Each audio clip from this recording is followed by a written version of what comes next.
vlasnika ove firme koja se zove Inspirator. Provešćemo vas malo posle da vidite celu firmu, da osjetite kako je to raditi ovde, provoditi vreme. Ja ću vam kratko samo objasniti čime se mi to bavimo. U principu mi radimo digitalno. Znači, kao što vi radite na digitalnom svetu, stalno za računarima, tako mi prvenstveno radimo sa računarima, sa mobilnim telefonima i Lana me stalno kritikuje da sam previše na računaru, ali takav mi je posao. Čime se mi bavimo? Imamo više biznesa.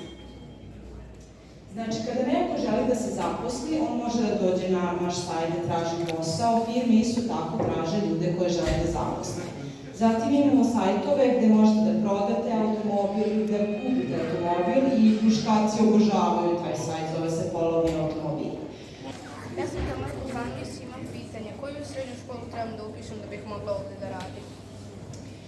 Pa zapravo možeš skoro pa bilo koje.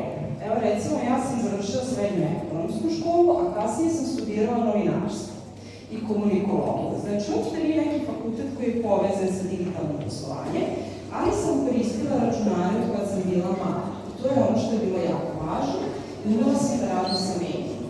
Znači, možete postati programer, ali ovde mi imamo ljude koji se bave marketingom, računovodstvom, finansijama, razvojem digitalnih proizvoda. Znači, ako odete u neki pravac, recimo gimnazija, IT smer,